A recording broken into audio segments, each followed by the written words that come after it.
So we're here on the railroad grade. We are very, very close to the narrows between Little Gunflint, which you can see over here to the east, and Gunflint, which is right through here to the west.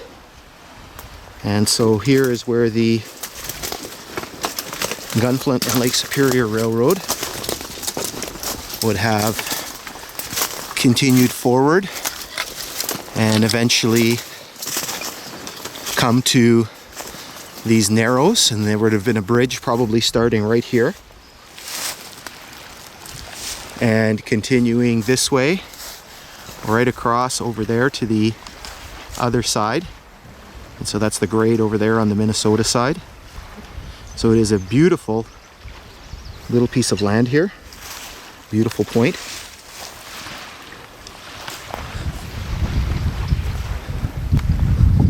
It is a very beautiful day today. So you can see the long expanse of Gunflint Lake here, and then Little Gunflint over here.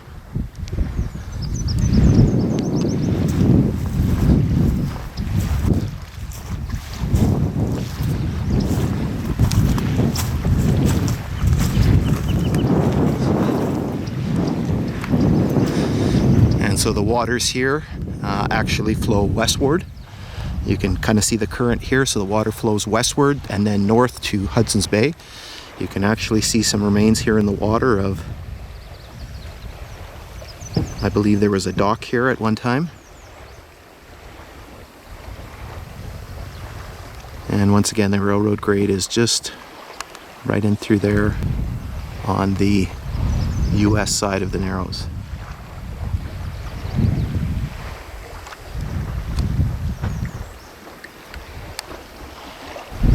So we're here on the Narrows between Little Gunflint and Gunflint, and what we've made is a very, very important discovery. And so right here we have a piece of what appears to be telegraph wire. And so that is very important because it tells us that the telegraph line at least came as far as here, and most likely continued across the border that way, working its way towards camp number 4 in the United States, which is probably about a mile or so away. All right, so I'm standing here on the grade of the Gunflint and Lake Superior. I am on the south side of this small little waterway that separates Little Gunflint Lake, which is to my right, and Gunflint Lake, which is to my left. This small waterway also separates two countries, and so Canada on the one side and the United States on the other side. I'm obviously standing on the southern side, which would be the Minnesota side of the crossing. And so just trying to give you a little bit of perspective here on the size of the small little bridge or trestle that would have been used to go across this waterway. So it was approximately 100 or 110 feet. There are not really any physical remains left of the bridge itself. There are some traces of the grade both on the north and the south side. A lot of the topography has been changed by sort of the changing course of this little waterway back and forth over the past 100 years. And so what we're going to do is we're going to continue moving southerly on the grade here as we make its way down to camp number 4. All right, so we're here on the grade of the Gunflint and Lake Superior. We are just south of the international crossing, which is right here. You can see the Ontario side here. The railway would have run across just right into this direction here. So we're going to follow the grade for a little bit as it runs along the shore of Gunflint here. We can see on our right side, our westerly side. You can see there's a little bit of cutting work here on the eastern side.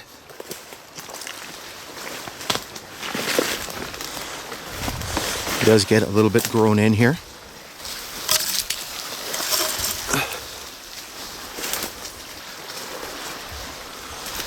And you can see a little bit of the rock work here. If we stay a little bit low, need to push through these new growth of trees here. You can see more of the rock work here.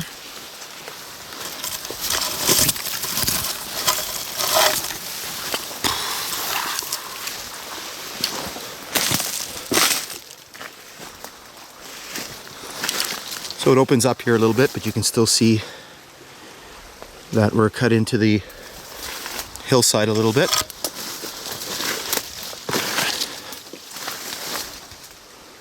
And way up on the top of that hill there, it's kind of hard to see as we shoot into the sun, would have been the residence for the customs agent.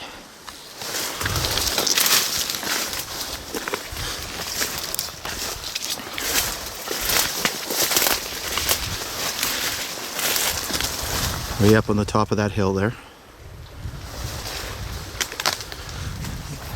See, it's a very beautiful day today. All the fall colors here on Gunflint.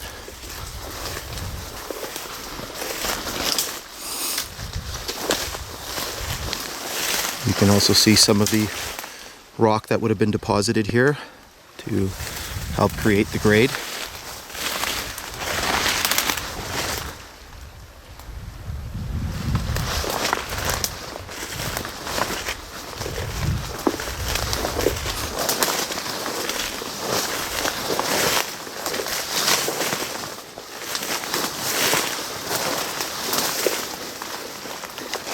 Right here we have a piece of rail. Unfortunately, there are no markings or identification visible on it. Once again, you can see all the rock that's been deposited here. Continuing this way, over here, we have a piece of fish plate connector.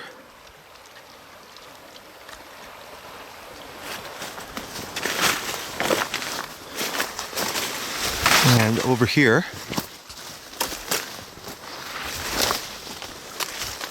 we're about to, so we can see a grouse in through the trees there.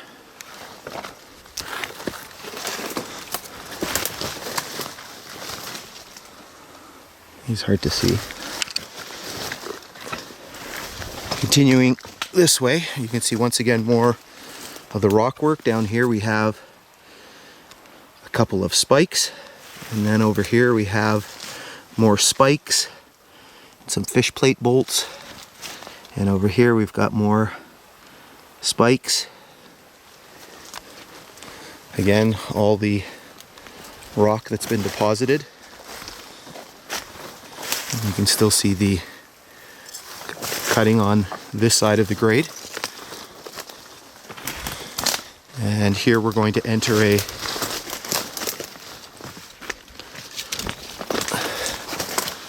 well grown in rock cut. Before the 1999 blowdown and 2007 fire, this cut was very easy to walk through.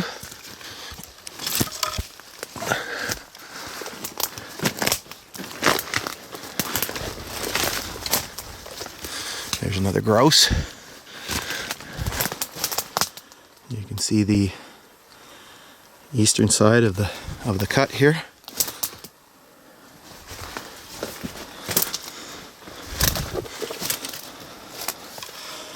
You can see it's fairly substantial. Probably at least 10 or 12 feet high.